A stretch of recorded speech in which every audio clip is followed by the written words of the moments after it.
ભાવનગરથી એક મહત્વપૂર્ણ ખબર આવી રહી છે। સતત બીજા દિવસે અહીંયા વરસાદી માહોલ છે। ગારિયાધાર પંથકમાં મેઘાની ધમાકેદાર એન્ટ્રી જોવા મળી। મોરબા, સાડખાખરા અને સુખપર સહિતના ગ્રામ્ય પંથકમાં પણ ધોધમાર વરસાદ પડ્યો। ઉપરવાસમાં વરસાદથી શેત્રુંજી નદીમાં નવા નીરની આવક થઈ રહી છે। ભાવનગરથી જે તસવીરો આવી રહી છે તે આપણે બતાવીએ। લગાતાર અહીંયા 2 દિવસથી વરસાદી માહોલ છવાયેલો છે। ભાવનગરમાં સતત બીજા દિવસે વરસાદની ધમાકેદાર એન્ટ્રી થઈ। ગારિયાધાર પંથકમાં આજે સવારથી જ વરસાદી માહોલ છે, તો આસપાસના મોરબા, સાડખાખરા અને સુખપર જેવા ગામોમાં પણ સવારથી જ વરસાદી માહોલ છવાયેલો છે। શેત્રુંજી નદીમાં નવા નીરની આવક થઈ છે। તો સૌરાષ્ટ્રના આજે અનેક જિલ્લાઓમાં વરસાદી માહોલ જોવા મળ્યો, જેમાં ભાવનગર હોય, ગીર સોમનાથ હોય, દ્વારકા હોય, ખંભાળિયા હોય, જામનગરના કેટલાક ગ્રામીણ વિસ્તારો હોય અને જૂનાગઢના કેટલાક વિસ્તારોમાં પણ આજે વરસાદ પડ્યો છે। ભાવનગરની શેત્રુંજી નદીમાં નવા નીરની આવક થઈ છે। વધુ માહિતી સાથે ભાવનગરથી સંવાદદાતા નીતિન મારી સાથે જોડાયા છે। નીતિન, ભાવનગરના કયા કયા વિસ્તારોમાં હાલ વરસાદ શરૂ છે અને કેટલા ઇંચ સુધી વરસાદ પડ્યો છે? ચોક્કસ પંકજ, વાત કરીએ તો છેલ્લા 2 દિવસથી વધુના સમયગાળામાં ભાવનગર પંથકના જે વિસ્તારો છે, એટલે ખાસ કરીને વાત કરીએ તો સિહોર તાલુકાના અમુક જે ગામો છે તેમજ પાલીતાણા અને ગારિયાધારના જે ગામો છે ત્યાં અવિરત પ્રમાણમાં વરસાદ છે તે તેમનો દોર ચાલુ રહ્યો છે। ત્યારે વાત કરીએ તો જે શેત્રુંજી નદીનો જે કેચમેન્ટ છે, જ્યારે ઉપરવાસમાં એટલે કે અમરેલી સહિતના જે ગામો છે ત્યાં જો સારો પ્રમાણમાં વરસાદ થતો હોય છે તો તેનું પાણી છે તે શેત્રુંજીમાં આવતું હોય છે।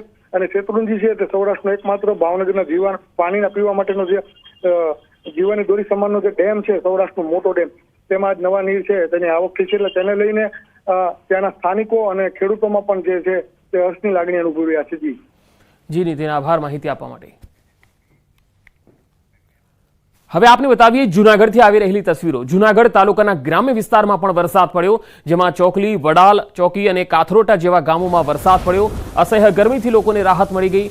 વાતાવરણમાં ઠંડક ફેલાઈ ગઈ। વરસાદી માહોલથી ખેડૂતોમાં ખુશીનો માહોલ છે। જૂનાગઢમાં કેશોદ અને આસપાસ જૂનાગઢના ગ્રામ્ય પંથકમાં વરસાદ જોવા મળી રહ્યો છે। ખેડૂતોમાં ખુશીની લહેર છવાઈ ગઈ છે। વધુ માહિતી સાથે જૂનાગઢથી સંવાદદાતા અતુલ વ્યાસ જોડાયા છે। અતુલ, જૂનાગઢના કયા કયા વિસ્તારોમાં હાલ વરસાદ અને સવારથી સૌથી વધારે ક્યાં વધારે વરસાદ છે? જી પંકજ, આપને જણાવી દઉં કે જે રીતે આગાહીને પગલે જે રીતે વરસાદની આગાહી કરવાની તેને જૂનાગઢ જિલ્લામાં છે તે વરસાદી માહોલ છવાયો છે। ખાસ કરીને જોવા જાય તો જૂનાગઢ જિલ્લાનું માંગ રોડ છે, તેમાં ગઈ મોડી રાત્રે વરસાદ થયો હતો ને લોકોને છે તે બપોરામાંથી અસહ્ય ગરમીમાંથી રાહત મળી હતી। બીજી તરફ સવારે કેશોદની અંદર પણ અમી ચાટણા થયા હતા અને ત્યાં પણ લોકોને છે તે વરસાદના ઝાપટા પડ્યા હતા। બીજી તરફ આજ બપોર બાદ જે જૂનાગઢ તાલુકાના જે ગામ છે, ચોકલી છે, વડાલ છે, ચોકી, કાથરોટા ગામમાં પણ વરસાદ પડ્યો હતો। ત્યારે ખેડૂતોમાં એક પ્રકારે ખુશીનો માહોલ છે અને લોકોમાં પણ ખુશી જોવા મળી રહી છે। જે રીતે વરસાદનું આગમન થયું છે અને ખૂબ હજી વરસાદ પડે તેની ખેડૂતો પણ રાહ જોઈ રહ્યા છે, પણ હાલ આ વરસાદથી જે ગરમી, જે અસહ્ય બફારો હતો તેને લઈને લોકોને થોડો હાશકારાનો અનુભવ થયો છે। જી પંકજ। જી અતુલ, આભાર માહિતી આપવા માટે।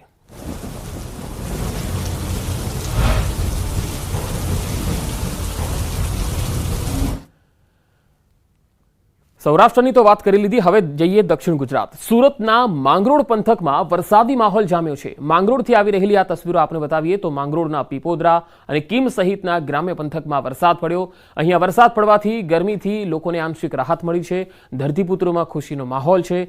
દક્ષિણ ગુજરાતના અનેક વિસ્તારોમાં આજે સવારથી જ વરસાદી માહોલ જામેલો છે, જેમાં માંગરોળથી આ તસવીરો આવી રહી છે। પીપોદરા અને કીમ સહિતના ગ્રામ્ય વિસ્તારોમાં સવારથી જ ઝરમર અને હળવો વરસાદ પડ્યો। વરસાદની આગાહી વચ્ચે કચ્છમાં વરસાદનું આગમન થયું। મુન્દ્રાના વવાર વિસ્તારમાં વરસાદી ઝાપટા પડ્યા। ગરમી અને ઉકળાટ વચ્ચે વરસાદનું આગમન થયું। ગત રાત્રિના માંડવીના બિદડા પંથકમાં પણ વરસાદી ઝાપટા વરસ્યા હતા।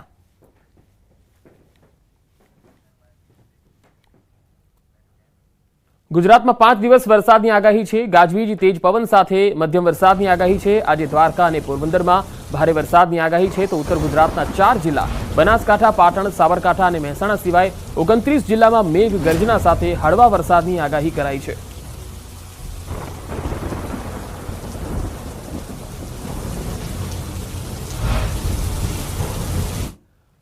ગુજરાતના ખેડૂતો આનંદો। ચોમાસા માટે સારા સમાચાર કહી શકાય, કારણ કે વિરામ લઈ રહેલું ચોમાસું હવે આગળ વધી રહ્યું છે। હવામાન નિષ્ણાત અંબાલાલ પટેલે આગાહી કરી છે। જે ચોમાસામાં બ્રેક લાગી ગયો છે તે આગામી 24 કલાકમાં ચોમાસું સક્રિય થશે અને તારીખ 17 થી 22 ભારે આંચકાનો પવન દક્ષિણ ગોળાર્ધમાં થઈને માડાગાસ્કર ટાપુમાં થઈને પૂર્વ આફ્રિકામાં થઈને સીધો અરબ સાગરમાં થશે. કેટલીક અસરો બંગાળના ઉપસાગર ઉપર થવાની શક્યતા રહેશે અને આ વિન્ડ ગસ્ટ જબરી હશે, જેના કારણે રસ્તા પર પડેલા જે વસ્તુઓ જે છે ઉડવા લાગશે, ઝાડની ડાળીઓ પણ વળી જશે, કાચા મકાનના પાતળા ઉપર પણ અસર થશે. એટલે આ વિન્ડ ગસ્ટ પવનની ગતિનો સપાટો જબરો હશે. અંબાલાલના મતે 2 શાખા સક્રિય થશે અને ગુજરાતને ફાયદો થશે. તારીખ 17 થી 20 આંચકાના પવન સાથે સાથે અરબ સાગરમાં લો પ્રેશર બનશે, બંગાળ ઉપસાગરમાં લો પ્રેશર બનશે. 20મી જૂનથી ડીપ ડિપ્રેશન બનશે અરબ સાગરમાં, બંગાળ ઉપસાગરમાં ડીપ ડિપ્રેશન બનશે. વેલમાર્ક લો પ્રેશર પછી ડીપ ડિપ્રેશન બને છે અને આ ડીપ ડિપ્રેશન બનવાના કારણે અને ઘણા લો પ્રેશરો થવાના કારણે હવે બંગાળ ઉપસાગરની શાખા પણ સક્રિય થશે, અરબી સમુદ્રની શાખા પણ સક્રિય થશે અને બંને શાખાઓ સક્રિય થતાં મધ્યપ્રદેશમાં ભારેથી અતિભારે વરસાદ થવાની શક્યતા રહેશે. તો ગુજરાતના ખેડૂતો માટે પણ અંબાલાલ પટેલે સારા સમાચાર આપ્યા છે. આદ્રા નક્ષત્રનો વરસાદ આવશે. તારીખ 20મીથી આ વહન જબરું હશે અને 20 થી 28 ગુજરાતમાં નિરંતર સતરાતર વરસાદ થવાની શક્યતા રહેશે અને પશ્ચિમ ઘાટમાં મુંબઈ મહારાષ્ટ્રમાં ભારે જળભરાવ થવાની શક્યતા રહેશે. વાવણી લાયક વરસાદ મહદ ભાગે ગુજરાતના ઘણા ભાગોમાં થશે, ઘણા ભાગોમાં ભારે વરસાદ થશે, કેટલાક ભાગમાં અતિભારે વરસાદ થવાની શક્યતા રહેશે. આ વરસાદથી આદ્રા નક્ષત્રનું પાણી સારું હોય છે.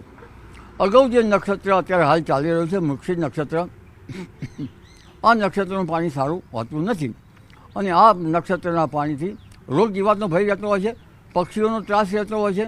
એટલે હવે જે વરસાદ જે આવશે વાદળા નક્ષત્રનો એ નક્ષત્રમાંથી ઉગાવો સારો રહેશે પાકનો અને આ વરસાદ જરૂરી છે.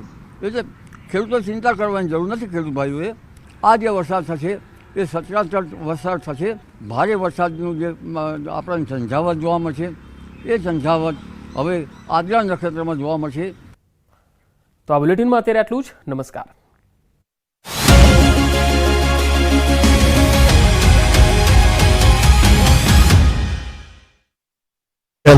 બહાર કઢાયો.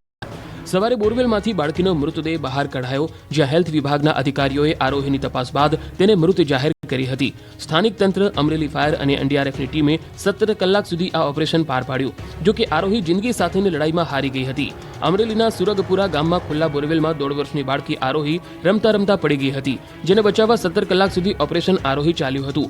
બાળકી 45 ફૂટ ઊંડા બોરમાં પડી હતી. 1.5 વર્ષની બાળકી બોરવેલમાંથી બહાર કાઢવા માટે રોબોટથી રેસ્ક્યુ ઓપરેશન હાથ ધરાયું હતું. ગામમાં વાડીમાં કામ કરતા પરપ્રાંતીય પરિવારની 1.5 વર્ષની બાળકી રમતા રમતા ખુલ્લા બોરમાં પડી હતી, જેની જાણ થતાં અમરેલી ફાયર અને 108ની ટીમો